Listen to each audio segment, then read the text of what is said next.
This is hot off the press, a double whammy. Two brand new FTSE All World funds have just come onto the market for UK investors. They're both cheaper than Vanguard's and Invesco's versions. So in this video, I'm going to be giving you all of the details, and I've even pulled together a full comparison spreadsheet. We really are in the prime years of global index fund investing in the UK, and I'm absolutely loving it. As someone with over £150,000 in global funds, I'm buzzing. Competition's heating up, which is great for us as investors, and it seems that the cost of everything is going up except for global funds, so let's get into it. The second fund is more exciting, but let me start with the first one to warm you up. This is the Xtrackers FTSE All World UCITS ETF. The ticker symbol for UK investors, as this is listed in GBP, is ALLG. ALLG. The ongoing fee is 0.12%, cheaper than Vanguard's 0.19% and Invesco's 0.15%. From a quick search, it seems to be available on quite a few brokers, including IG,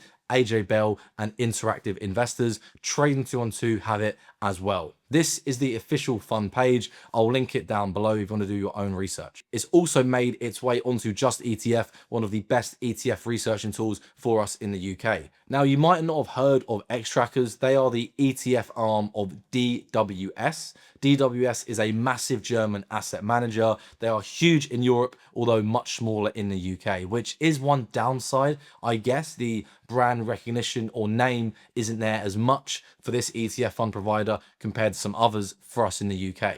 But the second one certainly doesn't suffer from this, and hopefully you're warmed up a little bit now, as is offered by iShares, who are owned by BlackRock, the largest asset manager in the world. This one is pretty much the exact same name, but it's the iShares FTSE All World UCITS ETF. The ticker symbol, again, for UK investors, as this is listed in GBP, is FTAW. Of course, if you are going to be investing from the UK, you most likely want to use the GBP listed version to avoid any FX fees. The ongoing fee is also 0.12%. What's actually very funny, a bit of a story time, I heard about this fund, but I couldn't find anything on it. Then I somehow managed to stumble across the fund page on the 11th of May, and this was one day before the ETF was due to be listed. So I immediately took a screen recording of it when there was no information on the page. I thought that was absolutely insane.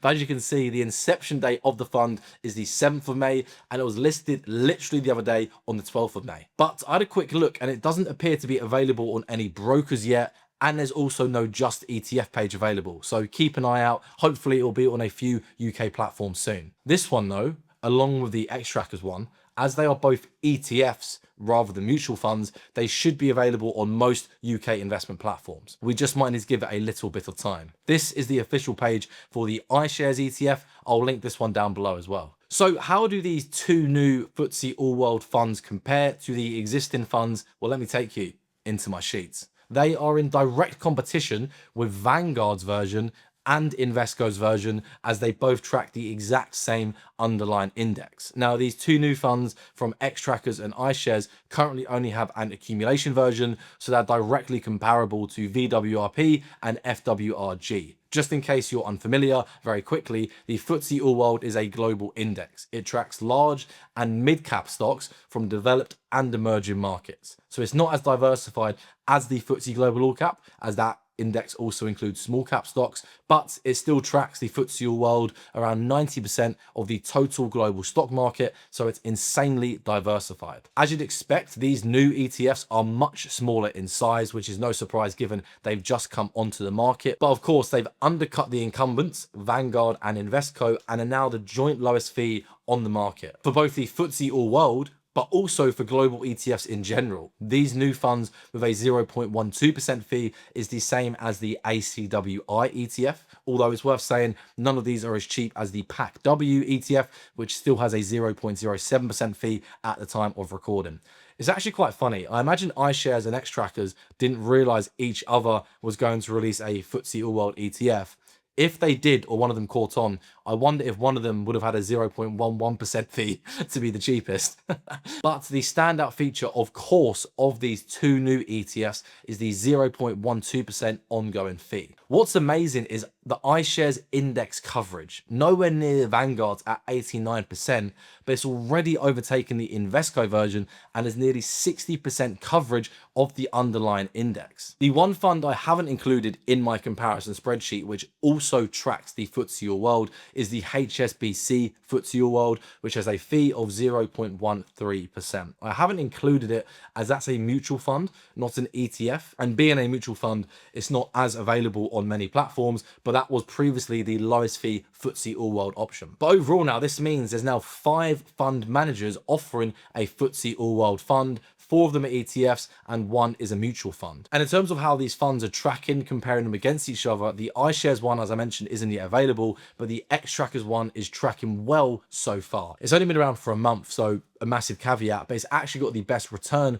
compared to FWRG and VWRP. It's ultimately because there's currently less stocks in the fund, there's lower index coverage, which is normally a bad thing, but because the mega cap stocks have been outperforming recently over the last month, relatively speaking, this new ETF has the lowest amount of stocks, which is why it's got a slightly better return than VWRP and FWRG, if that makes sense. I would imagine as this fund gets bigger, they will buy more and more of the FTSE All World underlying index. And so really the returns between all of these ETFs should converge to be nearly identical over the longer term. The big question is, should you use these funds? Well, firstly, it's worth saying these 2 new funds are great news for us as UK investors. The lower the fees, the better. Vanguard's FTSE All World is still the most popular global ETF on the market. It has the most assets under management. They did actually recently cut their fee from 0.22% to 0.19%, but these 2 new funds now help to put even more pressure on Vanguard to hopefully cut their fees even further. Realistically, the marginal difference in fees between all of these funds I'm mentioning is so tiny, so it shouldn't make much of a difference at all over the long term. And of course, fees aren't the only consideration when picking an ETF or a mutual fund, but in my opinion, it's always great to see 1 more choice and 2 lower fees, and we're really seeing that in the global index fund environment at the moment. Personally though, I'd say it's probably not worth using these funds yet. You ideally want to see a bit of a track record, ideally 3 years or at least a few years of the fund existing, but I'd say at the bare minimum at least a year, just to make sure the fund doesn't close down and is tracking its underlying index closely. Also, the big one with smaller funds, and of course these funds are currently small because they're brand new, there's likely to be larger spread fees when buying and selling. And as both of these 2 funds from Xtrackers and iShares are brand new, the larger spread fees are likely to be there. Hargreaves Lansdown usually lists the indicative spread, as they call it, for funds. So once these funds do make it onto the HL platform, it'll be interesting to see what their spread fees are, particularly given their small size at the moment. Just for context, this is VWRP's spread fees, rock bottom, and it's the exact same for FWRG. It's also worth saying here that in general, it's usually better in most cases to start a new position in one fund, assuming you did want to invest into one of these new funds, rather than selling your old global fund and then buying the new global fund. This is because it helps to avoid those spread fees when buying and selling. Although saying that, as I'm a fan of the simplest possible approach, it could be worth copying these spread fees if you did want to move from one fund to the other, but it's personal preference and of course completely up to you. Saying all of this though, and I hope this video has been helpful, I genuinely think the iShares FTSE All World, because of their size, their status, their stature, could take the crown over the next few years. But I guess time will tell and we'll see. Will you be using either of these 2 new funds from Xtrackers or iShares? If so, let me know in the comments down below and let me know what you make of all of this. I really do think it's more good news for low-cost global ETF and index fund investors. One question I always get when talking about global funds specifically, because most of my own money is in them, is stock market concentration.